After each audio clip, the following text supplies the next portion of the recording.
Bonsoir. On entame aujourd'hui la deuxième séance des leçons pédagogiques sur la pédagogie Korchak ou l'éducation aux droits de l'enfant.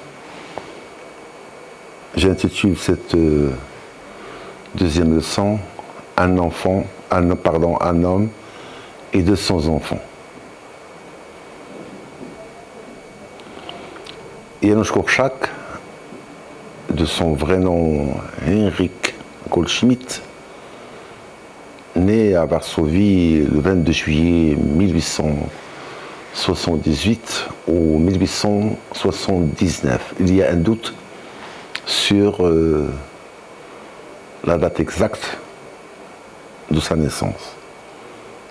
Mais ce n'est pas très grave à mon avis. Donc Korczak naît dans une riche famille juive.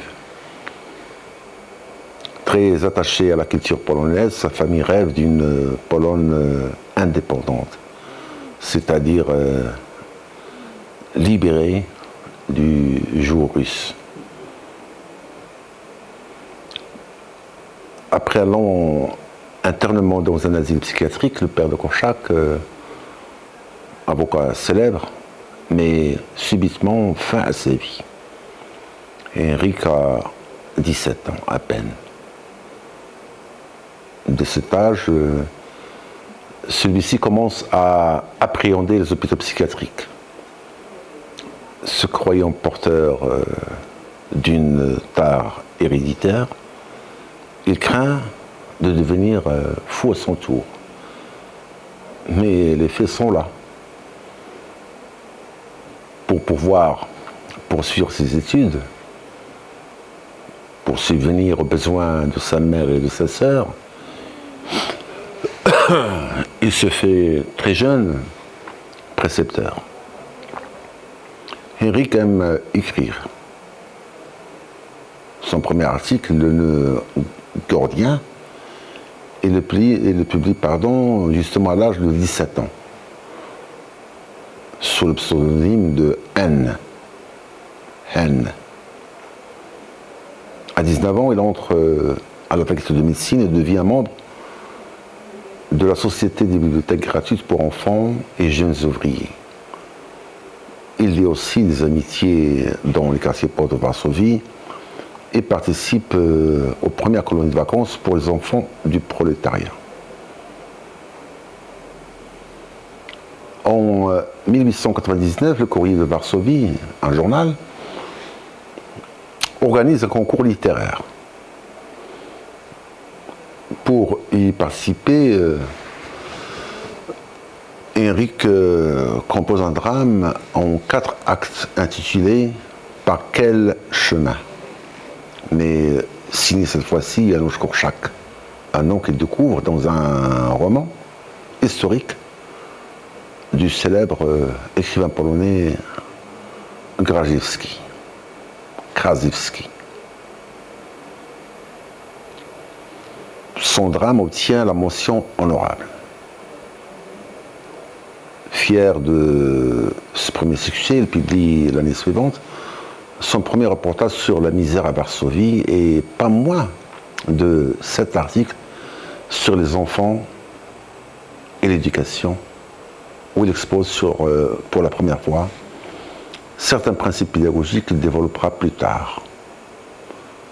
L'enfant doit être reconnu comme un être à part entière et ne doit pas être dressé.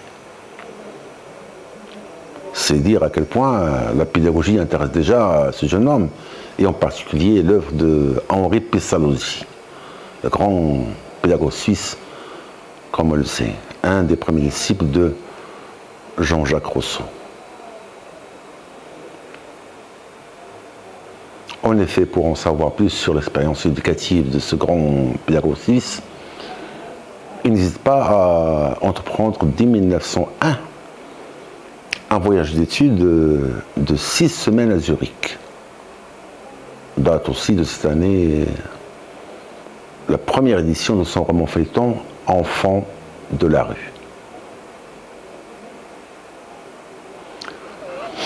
En 1905, alors qui vient à peine d'obtenir son diplôme de médecin, Korczak est mobilisé pour la guerre russo-japonaise et se retrouve ainsi en Extrême-Orient.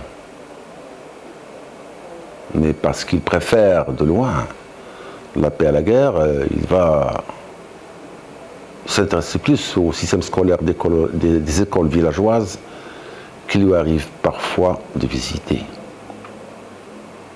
Il rendra compte de ce travail d'observation dans un recueil d'articles sous le titre Broutilles.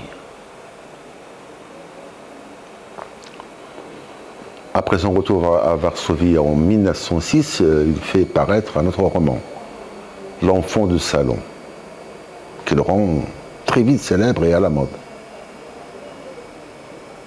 Doté d'une clientèle aisée, le docteur Korczak consacre cependant beaucoup de temps aux malades des quartiers pauvres de Varsovie, qu'ils soignent d'ailleurs gratuitement. Ce qu'il fait, les médecins ne l'apprécient guère. Ils le déclarent fou, sinon fou dangereux. Mais lui, est-ce qu'il s'en soucie? Loin s'en faut. Il leur répond simplement, étant donné que les vieux médecins n'aiment pas beaucoup se dépasser la nuit, surtout lorsqu'il s'agit des pauvres, moi, jeune médecin, j'estime qu'il est de mon devoir d'accourir à l'aide toutes les nuits où l'on aurait besoin de moi. Mieux encore, Korczak entre en relation avec des militants socialistes et poursuit sa réflexion sur l'école et le rôle de l'éducateur dans la société. Comme il écrira plus tard, pour lui, l'école ne doit pas servir seulement les intérêts d'une classe sociale, mais le but de toute l'humanité. Ces idées révolutionnaires, pour l'époque, lui attirent des ennuis. Il est arrêté alors par la police tsariste en 1909 et jeté dans une prison politique. Korczak entre ensuite en contact avec la société Aide aux orphelins, qui s'occupe des orphelinats juifs de Varsovie. Il devient membre de cette société à laquelle il propose un projet de construction d'un orphelinat modèle. Puis en octobre 2012, il s'installe à la maison de l'orphelin pour en assurer la direction pédagogique sans rétribution aucune pour ses services. Mais nous sommes déjà à la veille de la Première Guerre mondiale. Mobilisé encore une fois dans l'armée russe, Korczak quitte son orphelinat en 1914. C'est sa collaboratrice, Madame Stefania Wyszynka, la directrice en titre, qui continuera l'œuvre entreprise jusqu'à son retour à Varsovie. En 1918, la Pologne recouvre son indépendance après 120 ans d'occupation étrangère. Korczak reprend alors ses activités pédagogiques et littéraires et prépare l'édition de son chef-d'œuvre, et ça on peut le dire, Comment aimer un enfant, ouvrage rapporté du front. Mais ce n'est pas tout. En novembre 1919, notre maison ouvre ses portes pour recueillir les enfants catholiques des quartiers pauvres de Varsovie.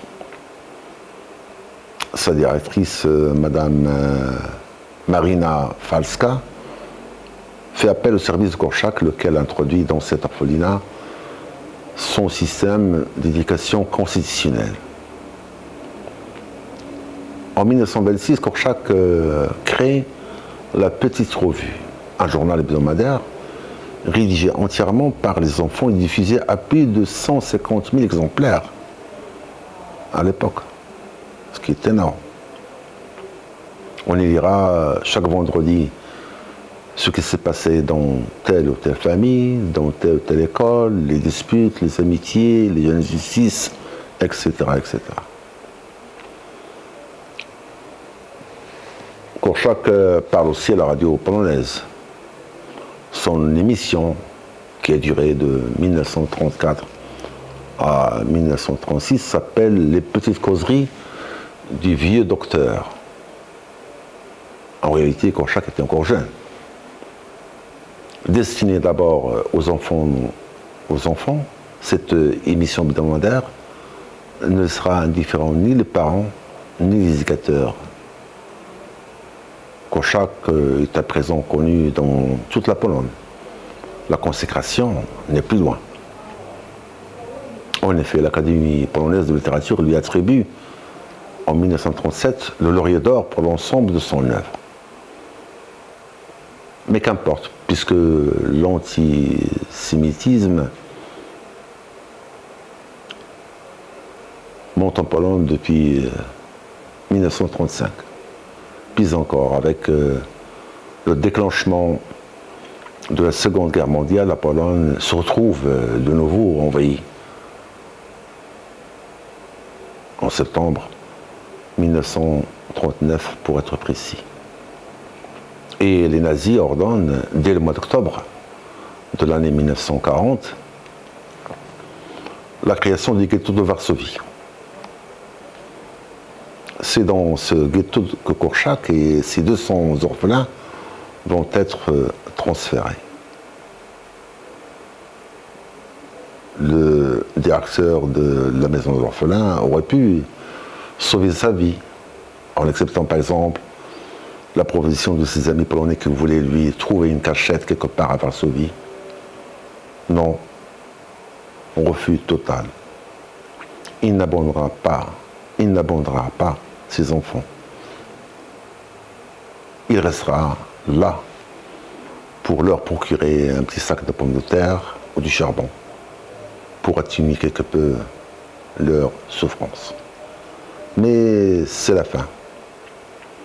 La fin, c'est le début de la liquidation du ghetto de Varsovie, bien entendu.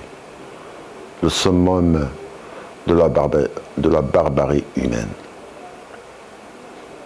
Korczak, qui est maintenant 63 ou 64 ans, Stefania, l'éducateur et les 200 enfants de la maison de l'orphelin, ils sont tous enfermés dans des wagons et transportés le 5 août 1942 au camp d'extermination de Treblinka. Une triste fin, c'est vrai. Sur ce, je vous dis donc au revoir et à la prochaine leçon, Inch'Allah. Merci.